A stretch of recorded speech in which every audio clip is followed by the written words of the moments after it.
اعوذ باللہ من الشیطان الرجیم بسم اللہ الرحمن الرحیم السلام علیکم ورحمۃ اللہ وبرکاتہ۔ معزز ناظرین، کیسے ہیں آپ؟ میں امید کرتا ہوں بافضل خداوند عالم خیریت سے ہوں گے۔ کن لوگوں کے لیے روزہ چھوڑنے کی اجازت ہے، کن کے لیے نہیں، میں یہ مسئلہ لے کر آج یوٹیوب چینل میں آیا ہوں۔ آپ سے گزارش ہے کہ آپ بنے رہیے اور سارے مسئلوں کو غور سے سنیے، کیونکہ ہماری شریعت طاہرہ الحمدللہ قانون اسلام، لا آف دا اسلام، ایک ایسی انسانی ضرورت کی ایک ایسی ضروری شے ہے جو انسانی زندگی کے ہر ہر چھیتر میں رہبری اور رہنمائی کرتی ہوئی نظر آتی ہے۔ یہی وجہ ہے کہ فقہائے کرام نے جب آیت کریمہ اور احادیث نبویہ پر غور و خوض فرمایا تو کل 8 عذر گنائے ہیں جن عذروں کی ماتحت روزہ چھوڑنے کی اجازت ہے۔ سب سے پہلا مسافر یعنی مسافر کے لیے، دوسرا حمل یعنی حاملہ عورت کے لیے روزہ چھوڑنے کی اجازت ہے، دودھ پلانے والی عورت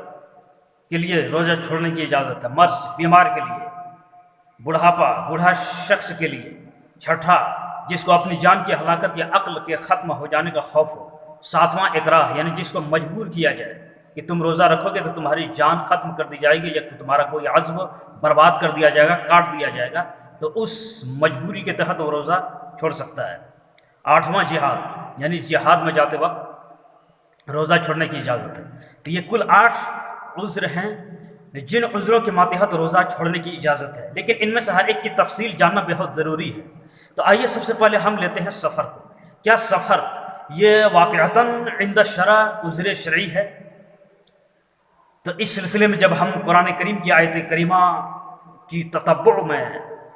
جستجو میں لگتے ہیں تو ایک آیت ہمیں ملتی ہے، اللہ ارشاد فرماتا ہے فَمَنْ كَانَ مِنْكُمْ مَرِيضًا أَوْ عَلَى سَفَرٍ فَعِدَّةٌ مِّنْ أَيَّامٍ أُخَرَ، کہ تم میں سے جو بھی بیمار ہو یا سفر میں ہو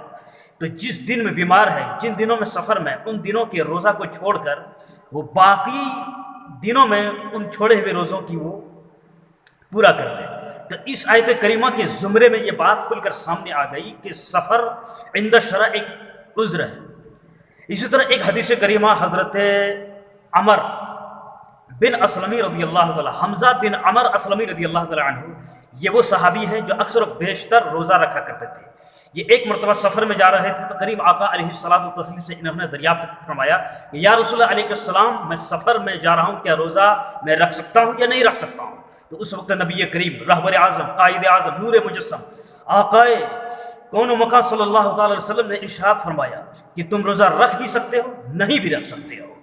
تو اس حدیث پاک سے، یہ بخاری مسلم کی حدیث شریف ہے، اس حدیث پاک سے یہ بات کھل کر سامنے آئی کہ سفر ایک عذر شرع ہے، جس عذر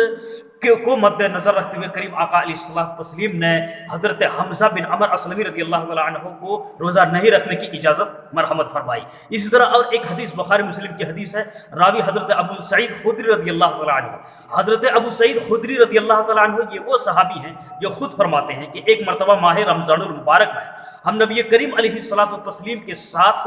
ایک جنگ میں جہاد کے لیے گئے، تو کچھ صحابہ کرام نے روزہ رکھا، یعنی بعض نے رکھا بعض نے نہیں رکھا۔ تو جنہوں نے روزہ رکھا انہوں نے نہ رکھنے والوں پر بھی کوئی ملامت نہیں کی، اور جنہوں نے نہیں رکھا انہوں نے رکھنے والوں پر کوئی الزام عائد نہیں کیا۔ تو یہ دونوں احادیث کریمہ سے اور آیت کریمہ سے یہ بات کھل کر سامنے آ گئی کہ روزہ رکھنا یہ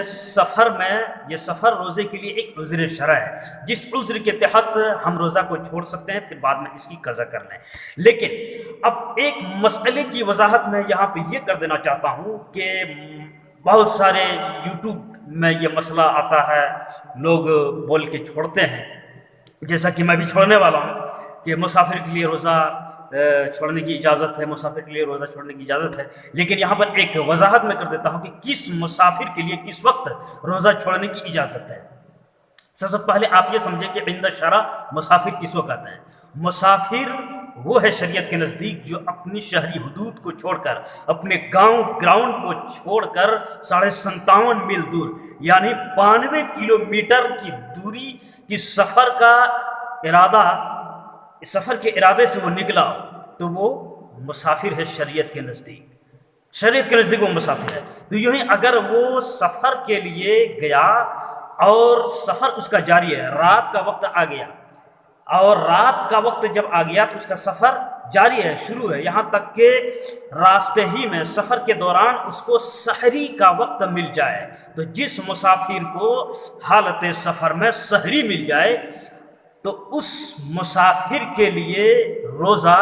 چھوڑنے کی اجازت ہے اور بعد میں قضا کرنے کا حکم ہے، کیونکہ رات میں اس کا سفر جاری ہے اور رات میں جب سحری اسے مل گیا تو اگلے دن صبح دن میں بھی اس کا سفر جاری رہے گا۔ چونکہ اگلے دن سفر طے کرنے کے لیے عذر شرع متحقق ہو گئی، اس لیے اب اس کے لیے روزہ کو ترک کر دینا جائز ہے، بعد میں قضا وہ کر لیں، بعد میں وہ قضا کر لیں، اگر چاہیں تو ترک نہ بھی کریں، رکھ بھی سکتے ہیں۔ اب اس سے ایک مسئلہ یہ بھی واضح ہوا کہ جو آدمی سفر کرنے چاہتا ہے، مثلا کل وہ سفر کرنے چاہتا ہے اور آج وہ گھر میں ہے، رات کے وقت میں گھر میں ہے، جب رات کے وقت میں گھر میں ہے تو ظاہر سی بات سحری کا وقت اسے گھر ہی میں مل گیا، جب سحری کا وقت اسے گھر ہی میں مل گیا اور کل اسے 10 بجے یا 11 بجے اس کی ٹرین ہے یا فلائٹ ہے یا بس ہے، سفر کرنا ہے، تو اب اس کے لیے سفر کے لیے عذر شرع متحقق نہیں ہوئی، بلکہ اب اس کے لیے اجازت نہیں ہے کہ وہ روزہ کو ترک کر دے، بلکہ اس کے لیے ضروری یہ ہے کہ وہ سحری کرے باضابطہ طور پر اور روزہ رکھے۔ تو یہ میں نے ایک عذر کی تشریح اور تفصیل کی، اگر اس میں آپ کو کوئی خامی یا کوئی غلطی محسوس ہو یا کوئی مسئلے کی جانکاری اس معاملے میں لینی ہو تو آپ کمنٹ سیکشن میں کمنٹ کر کے مجھ سے پوچھ سکتے ہیں، اور آپ سے ایک چھوٹی سی گزارش ہے کہ آپ میرے چینل کو ضرور سبسکرائب کیجئے، ویڈیو بھی دیکھیے، سبسکرائب بھی کیجئے، اور ہاں لائک اور شیئر کرنا مت بھولیے۔ پھر باقی چیزوں کی تفصیل اس ویڈیو کے دوسرے پارٹ میں کرتے ہیں۔ خدا حافظ، السلام۔